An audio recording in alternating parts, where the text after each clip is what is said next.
सहित समझाइए कि NiH2 6 2+ का विलयन हरा रंग का होता है, जबकि NiCN4 2- का विलयन रंगहीन होता है। समझ में आया कुछ? इन्होंने तुम्हें दो कंपाउंड्स दिए हैं कोऑर्डिनेशन के, संकुल यौगिक या उपसंयोजक यौगिक, और तुमसे कहा जा रहा है कि ये वाला जो यौगिक है क्या नाम होगा इसका? हेक्सा एक्वा निकल सेकेंड। ये तो जीरो होता है ना, निकलेट नहीं होगा। निकलेट कब होता है? इसमें माइनस का चार्ज होता है, प्लस का चार्ज है तो निकल बोलोगे, और ऑक्सीकरण स्टेट कितनी होगी? 2। नाम लिख लेता हूँ यहाँ पे, हेक्सा फिर एक्वा निकल सेकेंड, ठीक है। तो ये कैसा यौगिक है? ग्रीन, हरा है ना। और ये क्या है? रंगहीन, मतलब कलरलेस, ठीक है। तो तुम्हें ये समझाना है कि ऐसा क्यों है कि ये वाला यौगिक इसका कोई कलर नहीं है और ऊपर वाला यौगिक किस कलर का है? ग्रीन। अगर जिसका कलर है तो तुम्हें इतना तो समझ में आ गया होगा क्या, कि इसके अंदर कोई ना कोई इलेक्ट्रॉन कैसा होगा? अनपेयर्ड होता है, तभी इसका कलर होगा।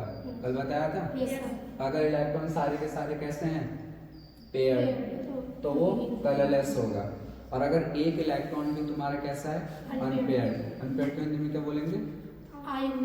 अयुग्मित। तो इसमें तो हम इतना तो समझ गए ना कि इसमें कोई ना कोई इलेक्ट्रॉन एक अयुग्मित जरूर होगा, एक से अधिक भी हो सकता है। और इसमें सारे इलेक्ट्रॉन कैसे होंगे? तुम खुद देखो यहाँ पे कौन है लिगेंड? साइनाइड। कैसा लिगेंड है? प्रबल।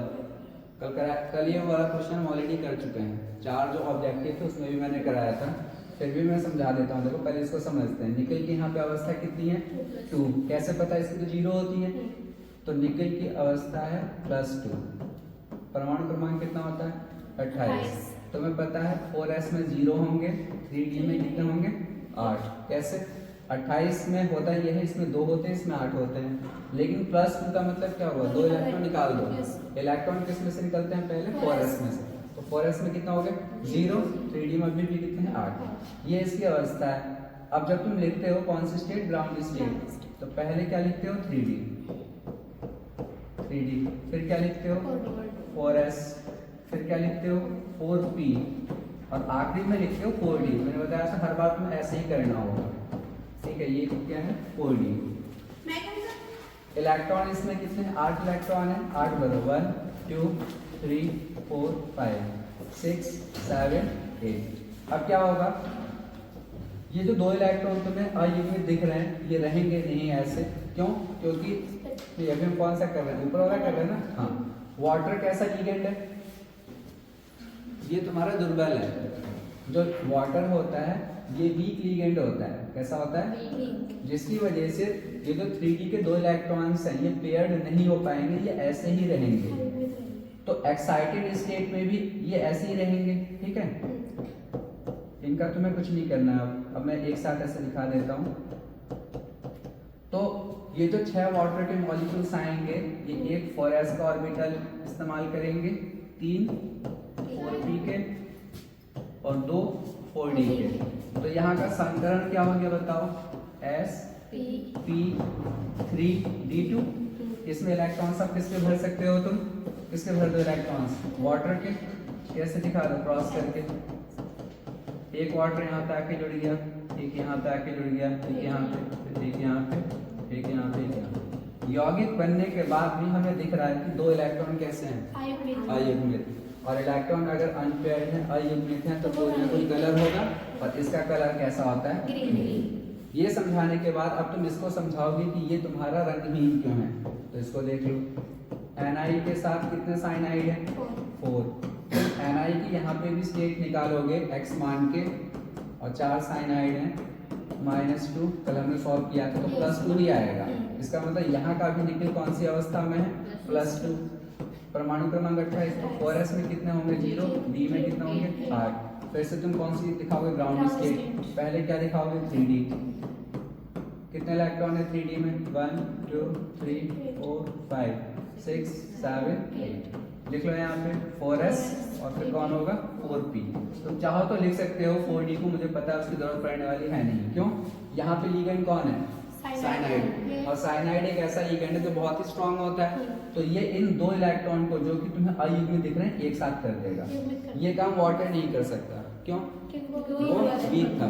यहाँ पर ऐसा हो जाएगा। तो एक्साइटेड स्टेट में हम क्या देखेंगे कि 3d के ये जो 8 इलेक्ट्रॉन है वो 4 ऑर्बिटल्स में आ जाएंगे।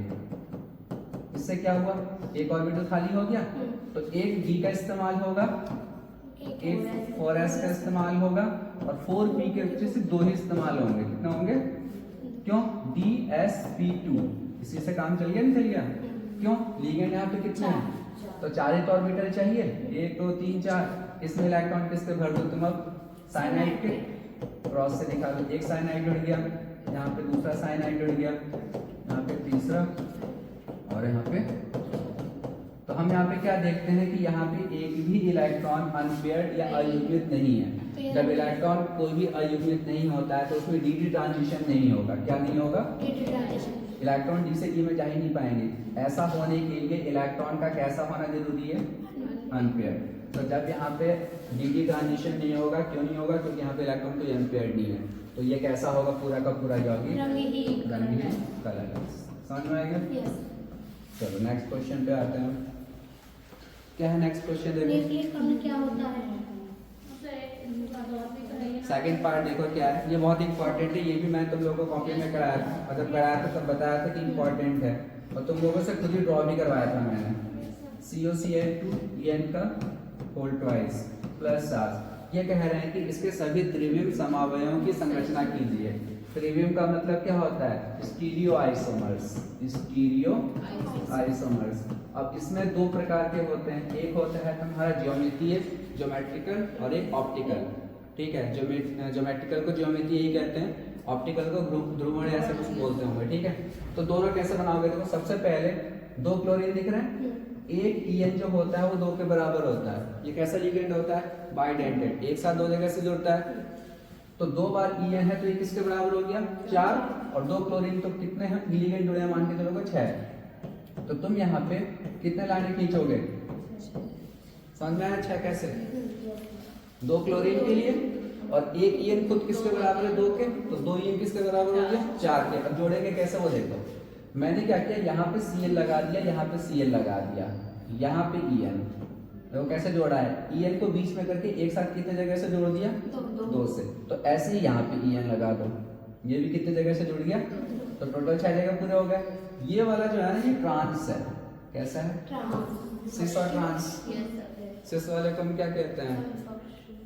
समकक्ष और विपक्ष। तो ये विपक्ष है। ये कैसा है? हिंदी में हम क्या बोलेंगे? विपक्ष। चलो ये हमें बना दिया। जब विपक्ष बना है तो समकक्ष भी बनेगा इसका। फिर से कितने लाइनें खींच लो? 6। और उसमें मैंने ये कहा था कि 2 एक जैसे लिगेंड को पास पास दिखा दो। देखो क्लोरीन और क्लोरीन तुमने बिल्कुल दूर दूर कर रखा है ना, तो ये बिल्कुल उल्टे हो गए, अपोजिट हो गए। तो क्या नाम पड़ेगा इसका? विपक्ष। अब मैं क्या कर रहा हूँ, 2 क्लोरीन पास पास में हो गए, तो फिर यहाँ पे मैं क्या दिखाऊंगा? En और एक En यहाँ पे दिखा दूंगा। तो ये कौन सा हो गया तुम्हारा? सिस, जिसे हम क्या कहते हैं? समकक्ष। समकक्ष कहते हैं, समक्ष कहते हैं? ठीक है, तो सिस याद रखो। ठीक है, अब ये जो तुम्हारे 2 बने हैं ये ज्योमेट्रिकल बने हैं। कौन से बने हैं? अब इसमें क्या दिक्कत होती है? ज्योमेट्रिकल बन गया, लेकिन अब इसका ऑप्टिकल भी बनेगा। क्या बनेगा? अब वो कैसे पता? ऑप्टिकल इसमें किसका बनेगा? सिस वाले का या ट्रांस वाले का? सिस का। ये भी बताया था मैंने, ट्रांस में सिमेट्री होती है, 2 भागों में बट जाता है, इसीलिए इसका ऑप्टिकल आगे नहीं बन सकता। ऑप्टिकल सिर्फ किसका बनेगा? सिस का।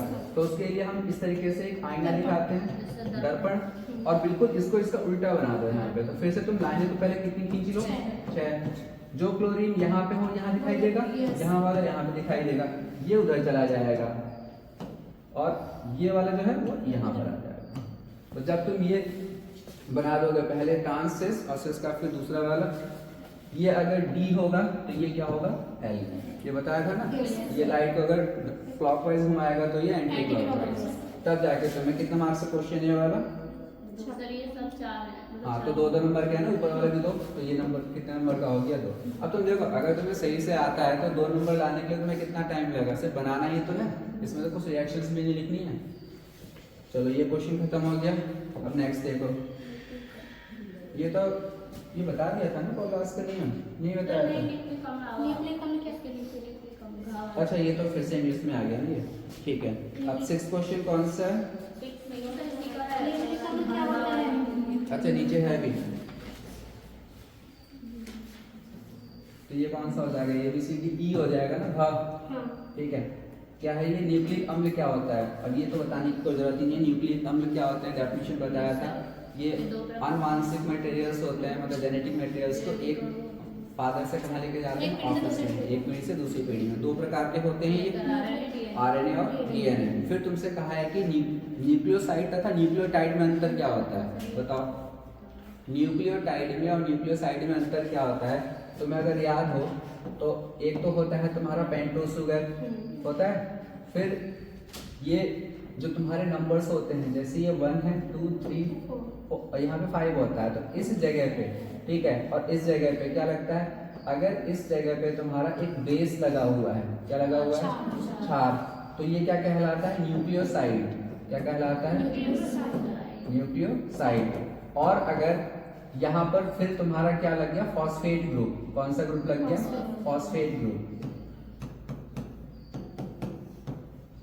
ठीक है। तब जब ये दोनों लग गया, क्षार भी लग गया और फॉस्फेट ग्रुप भी लग गया शुगर में, पेंटोस शुगर में, तब ये क्या कहलाने लगता है? न्यूक्लियोटाइड। क्या कहलाने लगता है? न्यूक्लियोटाइड। तो न्यूक्लियोसाइड में क्या नहीं होता? फॉस्फेट ग्रुप नहीं होता है। क्या क्या चीजें होती हैं? शुगर होता है, शर्करा होती है, और उसमें क्या लगा होता है? नाइट्रोजन क्षार। तो अगर सिर्फ ये दोनों लगे हुए हैं तो न्यूक्लियोसाइड, और अगर इनके साथ में फिर कौन आके लग गया? फॉस्फेट, तो क्या हो गया? न्यूक्लियोटाइड। जो तुम्हारा डीएनए या आरएनए है वो किससे बनता है? न्यूक्लियोटाइड से। न्यूक्लियोटाइड जुड़ते हैं आपस में, जिस लिंकेज से, जिस बंध से ये जुड़ते हैं उसको क्या बोलते हैं? Phosphodiester linkage. क्या बोलते हैं? ग्लाइकोसिडिक जो होता है वो कार्बोहाइड्रेट में होता है। किसमें होता है? जैसे सुक्रोज है, सुक्रोज किससे बना होता है? अल्फा डी ग्लूकोज से, बीटा डी फ्रक्टोज से। तो उनको आपस में जो जोड़ता है बॉन्ड, उसे कहते हैं ग्लाइकोसिडिक। एक और लिंकेज होता है, कौन सा? पेप्टाइड। वो किसको जोड़ता है? अमीनो एसिड्स को। 3 ही लिंकेज हैं तुम्हारे सिलेबस में, एक ग्लाइकोसिडिक जो शर्करा को जोड़ता है, दूसरा पेप्टाइड जो किसको जोड़ता है? अमीनो एसिड्स को, तीसरा फॉस्फोडाइएस्टर जो किसको जोड़ता है? न्यूक्लियोटाइड। ठीक है, तो डीएनए और आरएनए में कौन सा बॉन्ड होता है? फॉस्फोडाइएस्टर। ठीक है, और उसमें होते कौन है? न्यूक्लियोटाइड के मॉलिक्यूल्स। तो ये खत्म हो गया। अच्छा, ये इसमें ये न्यूक्लिक अम्लों के जैविक कार्य को भी बताइए। अभी न्यूक्लिक ये तो बता ही सकते हो ना, जो तुम्हारे न्यूक्लिक एसिड्स हैं इनका जैविक कार्य क्या है? इसके अंदर सारी की सारी इन्फॉर्मेशंस होती हैं, जीन्स होते हैं इसके अंदर। ठीक है, जो बच्चे में जो गुण होते हैं, जो ट्रांसफर होते हैं, उसकी इन्फॉर्मेशन किसके पास होती है? इन्हीं के पास होती है। प्लस जो हमारी बॉडी में प्रोटीन्स बनते हैं, प्रोटीन्स का संश्लेषण होता है, तुमने बायो में पढ़ा होगा, प्रोटीन सिंथेसिस में आरएनए काम करता है, और आरएनए भी क्या है? न्यूक्लिक एसिड है। तो ये यूजेस तो कम से कम किताब में देख लो, ये भी मेरे बताने की चीजें हैं। फिर देखो 6 क्वेश्चन क्या है? फ्रीऑन तथा टेट्राक्लोरोमीथेन के अनुप्रयोग के लिए निम्नलिखित रूप अब ये तुम लोग को मैंने पहले भी कहा था, जो हेलोवेरिन चैप्टर है उसका आखिरी टॉपिक है क्या? डीडीटी, फ्रियॉन्स, कार्बन टेट्राक्लोराइड और क्लोरोफॉर्म, इन सब के यूजेस और इनको बनाने के तरीके। सबको बनाने के तरीके नहीं है, लेकिन कम से कम इनका क्या आ सकता है? उपयोग या अनुप्रयोग। तो ये कर लेना, इसमें मेरे को समझाने के लिए नहीं है। ठीक है, फ्रियॉन और टेट्राक्लोरोमीथेन का पूछा है, एनसीईआरटी में देखोगे आराम से मिल जाएगा तुम्हें। ठीक है, तो ये कर लेना। Right the chemical equation for the following conversion. अब इसे हम करते हैं, पिक्रिक एसिड को बनाना है हमें क्लोरोबेंजीन से। पिक्रिक एसिड का फॉर्मूला पता है? Yes sir. क्या होता है? सर फिनॉल पे 3 nitro. Picric acid from chloro trinitrobenzene को भी बेंजीन, इससे बनाना है। अब देखो पिक्रिक एसिड, चलो तुम लोगों को पता है, बेंजीन पे OH मतलब फिनॉल, और इसके साथ 3 बार नाइट्रो। लेकिन बनाना किससे? वो दिक्कत वाली चीज है, वो है क्लोरोबेंजीन से।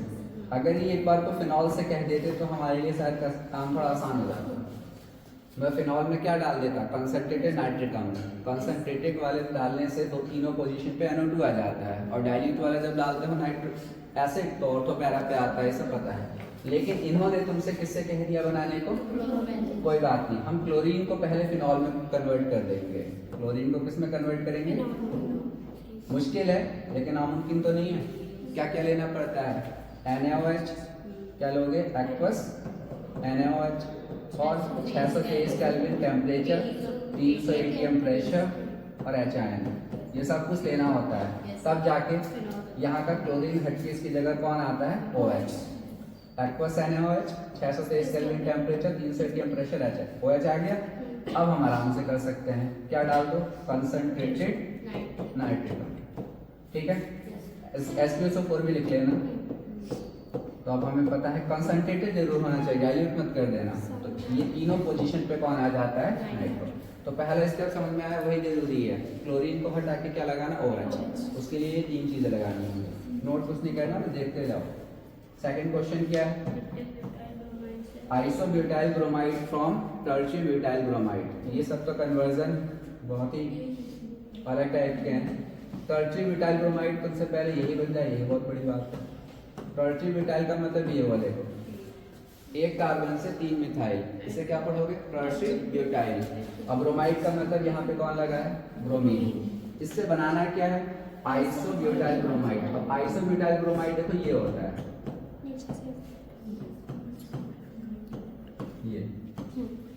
ये क्या कहलाएगा? Isobutyl bromide. देखो एग्जाम में जब ये आएगा तो तुम कर तो तभी पाओगे ना जब तुम इनके स्ट्रक्चर्स ड्रॉ कर लो। टर्शियरी का मतलब एक कार्बन से 3 मिथाइल, उसके साथ हेलोजन। आइसो का मतलब होता है, देखो ब्यूटाइल का मतलब टोटल कार्बन कितना होंगे? 4, और आइसो का मतलब होता है जो आखिरी, मतलब जो सेकंड लास्ट कार्बन है। कौन सा? Second last. Second last carbon का मतलब आखिरी से एक पहले वाला। सेकंड लास्ट का मतलब क्या? आखिरी कार्बन ये है ना, उससे पहले वाला ये है। इस पे हमेशा कौन सा ग्रुप लगा होगा? मिथाइल। इस तब आइसो इस्तेमाल करते हैं। चेन में कितने कार्बन होंगे? 3। कैसे पता? चौथा तो नीचे लटक गया। अब ब्यूटाइल में टोटल कार्बन कितने होने? 4। आखिरी वाले पे ही ब्रोमीन होगा।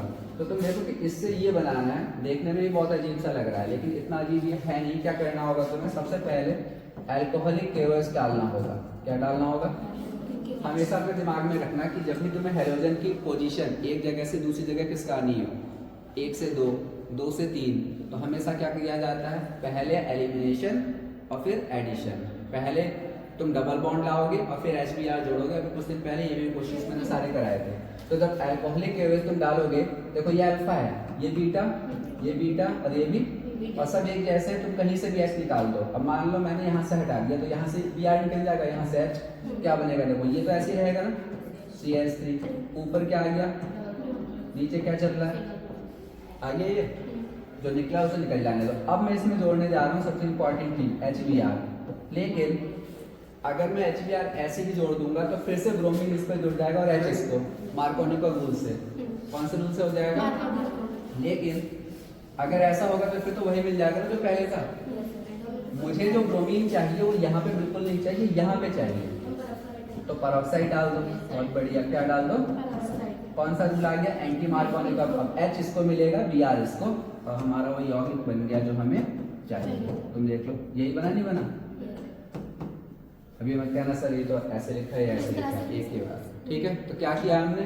पहले इसका एलिमिनेशन किया, डबल बॉन्ड ले आए, फिर इसमें HBr डाला, इसकी उपस्थिति में तुमसे उल्टा भी तो पूछा जा सकता है बोर्ड एग्जाम में। तुमसे इससे ये बनाने के लिए भी तो कहा जा सकता है। क्या दे देंगे? कहेंगे कि आइसोब्यूटाइल ब्रोमाइड से टर्शियम ब्यूटाइल ब्रोमाइड बनाओ। फिर से वही चीज करोगे। क्या करोगे? इसमें तुम अल्कोहलिक केवल्स डालोगे, डबल बॉन्ड आ जाएगा। फिर HBr डालोगे बिना इसके, तब तुम्हारा Br इस पे लग जाएगा। ठीक है, वो वाला पार्ट अपने आप कर लेंगे। थर्ड क्वेश्चन क्या है? Butane form chloroethane. ये तो बताने की जरूरत ही नहीं है, वो अभिक्रिया है। कैसे पता? एथेन में 2 कार्बन है और ब्यूटेन में 4, तो इसी से बनेगा। तो करा देता हूँ, चलो। क्लोरोइथेन ये है Cl3 CH2Cl, और इससे क्या बनाना है हमें? ब्यूटेन। तो हमें क्या करना है? इसके कितने मॉलिक्यूल्स लेने हैं? 2। इससे रिएक्शन कराना है Na से, किसकी उपस्थिति में? ब्राइथर। तो CH3 CH2, फिर CH2 CH3 plus 2NC। Next, अच्छा इसमें ये दिया इन्होंने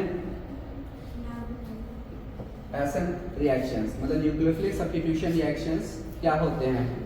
तो तुम क्या बताओगे, जब एल्काइल हैलाइड की रिएक्शन किससे कराई जाती है, न्यूक्लियोफाइल से, नाभिक रागी से।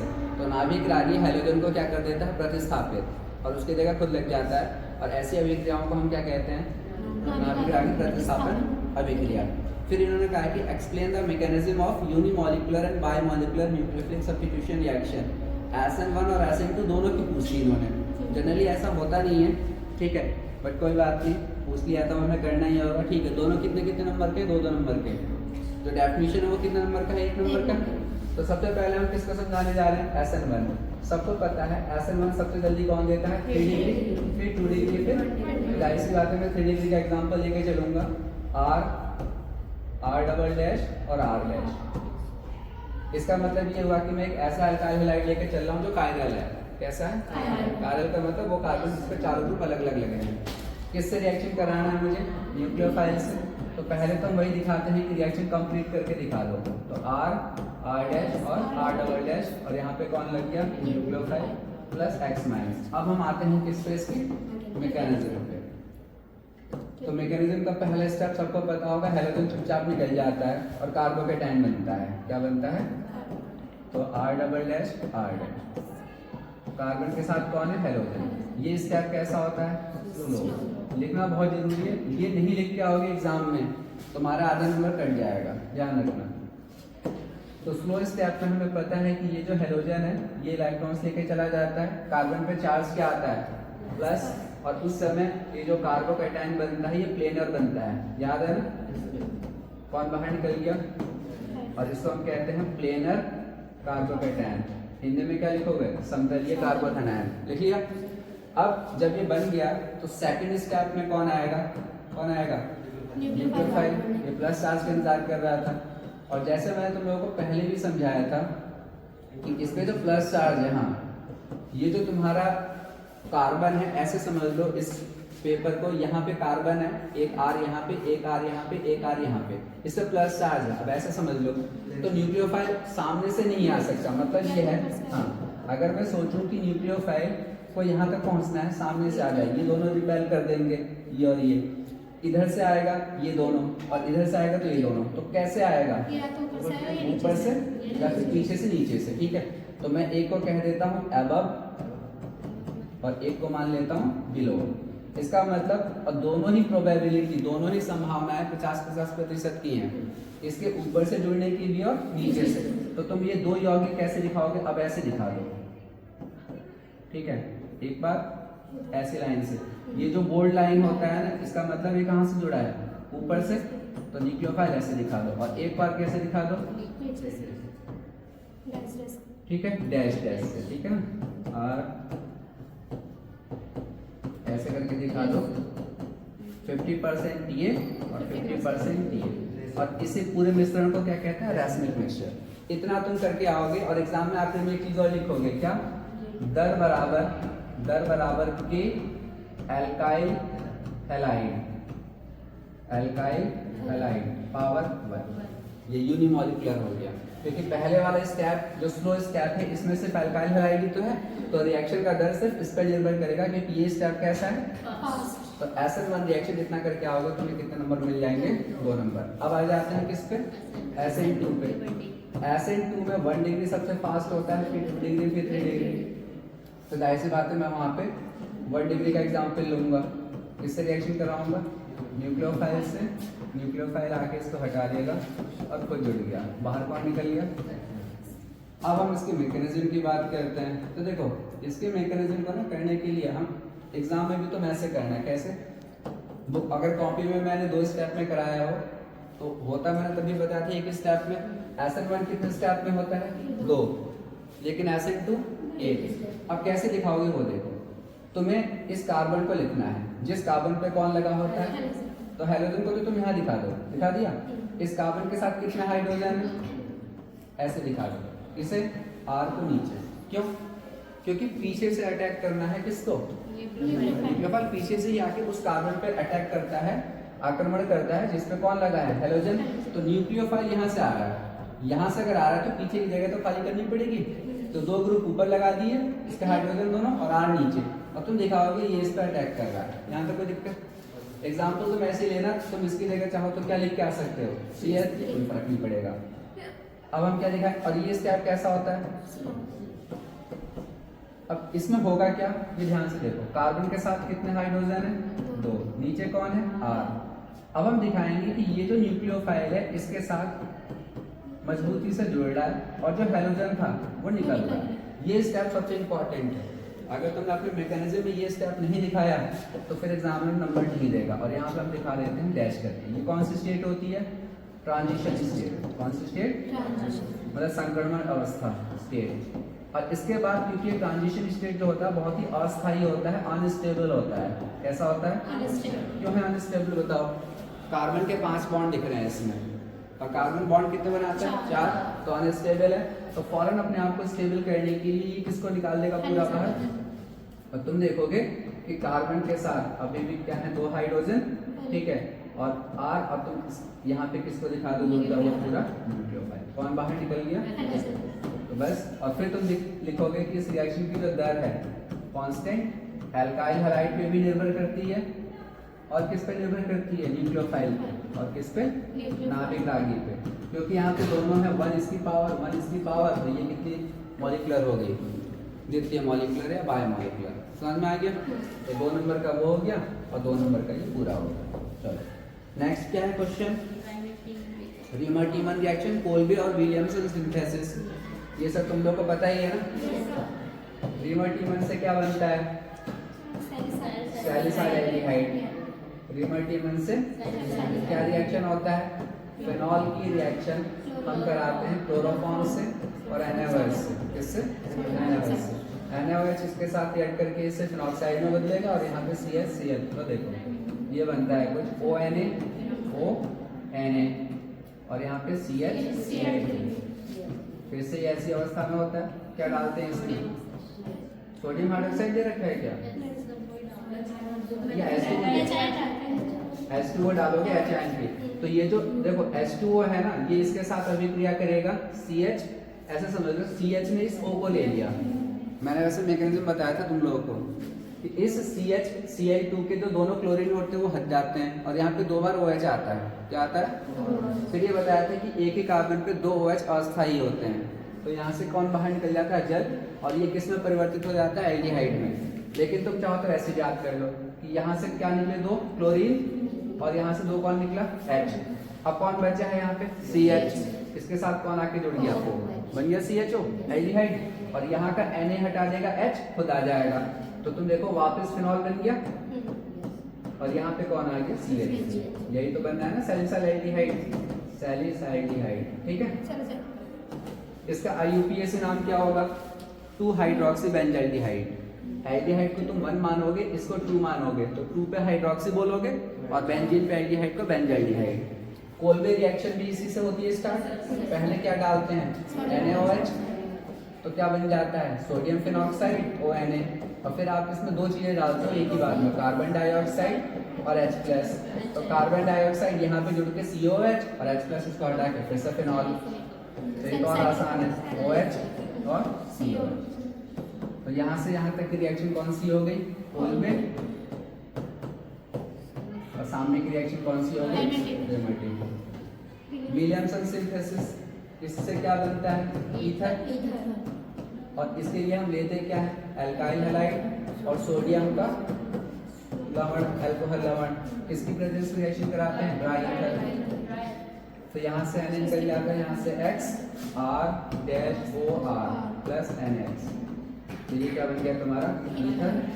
और यही कौन सी रिएक्शन है? विलियमसन। विलियमसन से क्वेश्चन दूसरा क्या बनता है?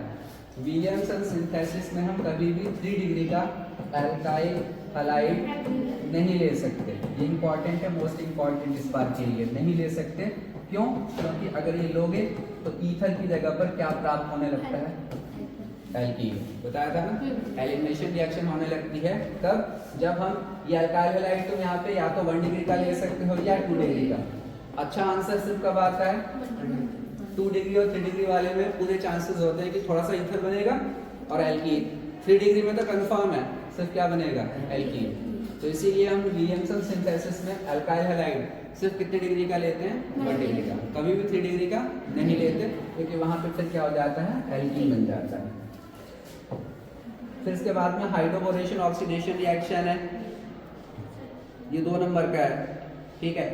क्या होता है हाइड्रोबोरेशन में, हम कोई एल्कीन लेते हैं, किससे रिएक्शन कराते हैं बताओ, BH3 से, डाइबोरेन से, याद है, और फिर क्या डालते हैं, H2O2 OH माइनस। एक स्टेप पे ये इतना लिख के आ जाओगे तो भी तुम्हें पूरे नंबर मिलेंगे। प्रोपीन, ये डाइबोरेन है, BH3 का होल ट्वाइस, हाइड्रोजन पेरोक्साइड और क्षार। तो यहाँ से जो अल्कोहल बनता है वो कम डिग्री वाला बनता है।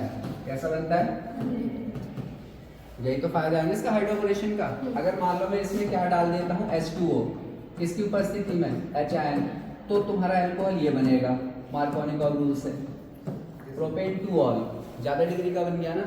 अगर कम डिग्री का अल्कोहल बनाना है तो हम कौन सी रिएक्शन का यूज करते हैं, हाइड्रोबोरेशन, इसका इस्तेमाल करते हैं। तो ये हाइड्रोबोरेशन के लिए ये लेते हैं, डाइबोरेन, H2O2 और OH माइनस। नेक्स्ट रिएक्शन क्या है इसमें, कन्वर्जन है, देखो प्रोपेन 1 ऑल किससे, इथाइल मैग्नीशियम क्लोराइड से। ग्रिग्नार्ड का आगे रिएक्शन पहले भी बताया था, ग्रिग्नार्ड रिएजेंट का तो क्वेश्चन आना ही आना है। इससे क्या बनाना है, ethyl magnesium chloride, CH3 CH2 MgCl, यही तो होगा। और इससे क्या बनाना है, प्रोपेन 1 ऑल, प्रोपेन 1 ऑल कैसे बन जाएगा, हाँ बन जाएगा। कितने डिग्री का अल्कोहल है, देखो अभी मैं थोड़ा सा सोचने लगा था कि 1 कैसे बनेगा, लेकिन मुझे फिर याद आ गया कि ग्रिग्नार्ड तीनों टाइप के अल्कोहल बनाता है, 1 डिग्री का भी और 3 का भी। 1 डिग्री का सिर्फ एक के साथ बनाता है, फॉर्मल्डिहाइड के साथ। इसके साथ कितना आसान हो गया क्वेश्चन कहना। मैंने इसकी रिएक्शन किससे करानी है, फॉर्मल्डिहाइड से, किसकी उपस्थिति में, जल तो डालती ही है, यही बन के तैयार हो जाएगा। देखो ये तो 2 ऐसे रहेंगे कार्बन, CH3 CH2, फिर ये CH2 और इसके साथ क्या लग जाएगा, OH। अगर ये मुझसे कह देते कि इससे इथाइल मैग्नीशियम क्लोराइड से क्या बनाओ, 2 डिग्री का अल्कोहल बनाओ, कितने डिग्री का, तो मेरे दिमाग में फौरन बात आ जाती है कि एल्डिहाइड तो लेना है, लेकिन इसके अलावा कोई दूसरा लेना है। अगर वो 3 डिग्री का अल्कोहल कहते तो क्या लेता मैं, कीटोन।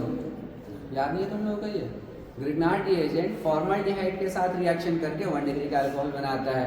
फॉर्मल्डिहाइड के अलावा कोई और एल्डिहाइड लोगे तो 2 डिग्री का अल्कोहल, और अगर कीटोन लोगे तो 3 डिग्री का अल्कोहल। ठीक है, ये प्रैक्टिस कर लेना ये। हाँ ये आई क्या नीचे वाले में, देखो 2 मिथाइल प्रोपेन 2 ऑल बनाना है। क्या बनाना है, देखो 2 पे मिथाइल प्रोपेन 2 ऑल, यही तो हो गया। कितना डिग्री का अल्कोहल हो गया, 3 डिग्री का।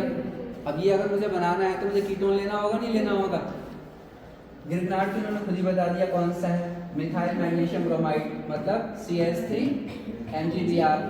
तो अब मुझे पता है कि ये तो इन्होंने खुद दे दिया, ये मुझे बनाना है, और मुझे उसे भी देख के समझ में आ गया कि अब यहाँ पे जो भी लूंगा वो कीटोन होगा। क्या होगा, तो कीटोन में कौन सा लूं, ऐसा कीटोन लूंगा जिसमें 3 कार्बन होंगे। कैसे पता भाई, टोटल इसमें कितने कार्बन दिए, 1 2 3 4, इसमें तो सिर्फ 1 है, तो 3 कार्बन कीटोन से तो आएगा, और 3 कार्बन का कीटोन सबको पता है, CH3 CO CH3। ग्रिग्नार्ड कैसे रिएक्शन करता है पहले ही बता देता हूँ, माइनस प्लस प्लस मैग्नीशियम पे माइनस, ये इसके साथ आके जुड़ेगा, ये इसको ले लेगा, तो क्या बनेगा, C के नीचे CH3 O के साथ कौन आ गया, MgBr। फिर पानी डाल देते हो इसमें, H2O HN, क्या होता है, ये हट जाता है, इसकी जगह पर कौन आ जाता है, ये करो, इसे कॉपी नहीं करना छोड़ो। नेक्स्ट देखो 7th क्वेश्चन,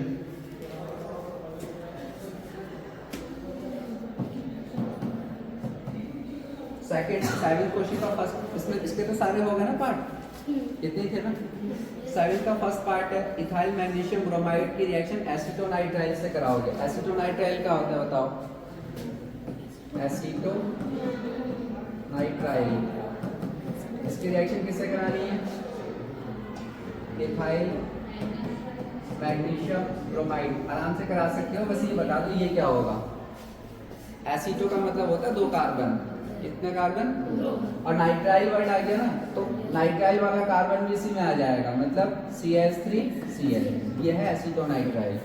इसको तुम मिथाइल साइनाइड भी पढ़ोगे। क्या पढ़ोगे? मिथाइल साइनाइड पढ़ोगे तो साइनाइड का कार्बन तुमने साइनाइड में बोल दिया।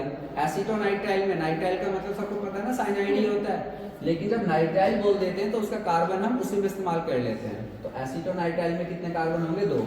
इसकी रिएक्शन किससे करानी है? इससे, CH3 CH2 MgBr। कोई दिक्कत नहीं है। इस पर चार्ज क्या होता है? प्लस, इस पे माइनस। तो साइनाइड में तुम प्लस माइनस कर सकते हो, नहीं कर सकते हो? ये टूटेगा तो इस पे माइनस और इस पे प्लस। अब कर लो, देखो CH3, C के नीचे कौन आ जाएगा? CH2 CH3। डबल बॉन्ड के साथ N है, इसके साथ कौन आ जाएगा? MgBr। फिर कराओगे हाइड्रोलिसिस। वो तो हमेशा कराना होगा, जल तो डालना ही डालना है। H2O किसके साथ? HN। ये यहाँ से टूट जाता है, इसको O मिल जाता है और इसको H2। तो कीटोन बना। क्या बना? ये तुम लोगों को पहले भी कराया था मैंने। कीटोन बनाने की अभिक्रिया होती है जब हम ग्रिग्नार्ड की अभिक्रिया किससे कराते हैं? नाइट्राइल से। और बाहर जो भी निकलेगा ये निकल जाएगा NH2 MgBr। रिएक्शन तो सिंपल है ना। नाइट्राइल तुमने लिखा, नाइट्राइल में प्लस माइनस लगा दिया, ग्रिग्नार्ड का प्लस माइनस तुम्हें पता ही है, दोनों को जोड़ दो। फिर क्या डालो? वाटर HN के साथ, बीच में से तोड़ो, कार्बन को क्या दे दो? ऑक्सीजन।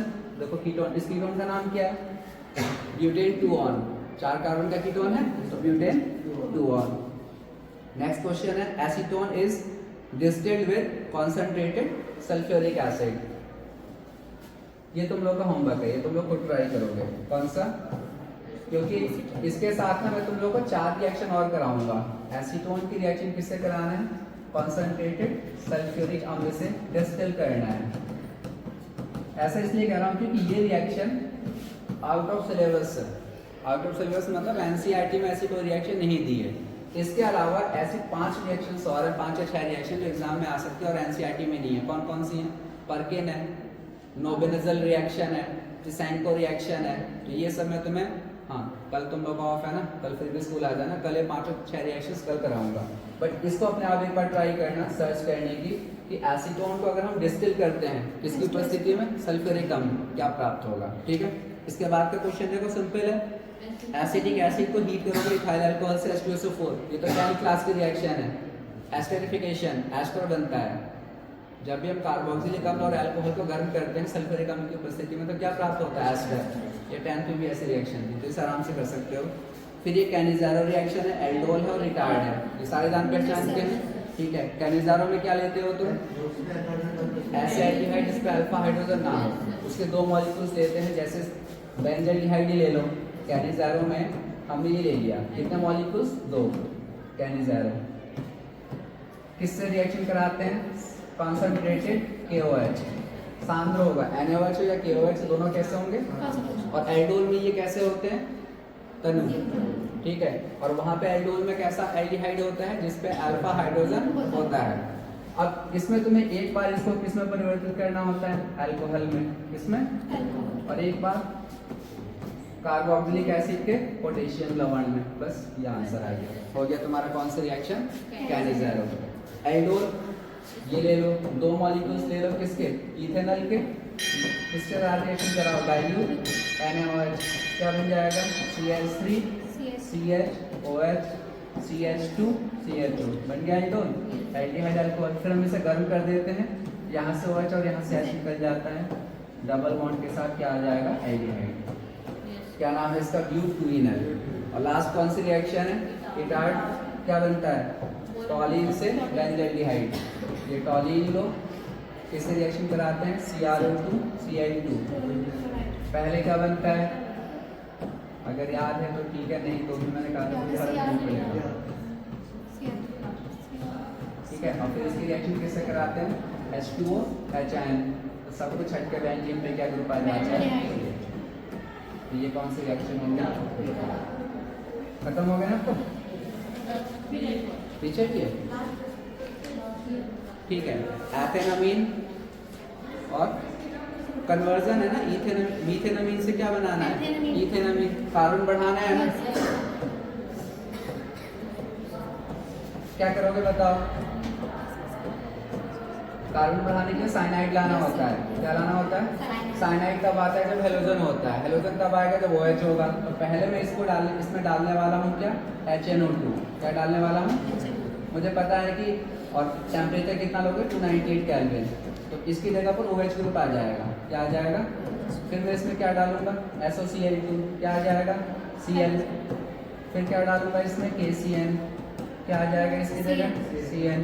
और उसके बाद मैं इसमें डाल दूंगा LiLH4,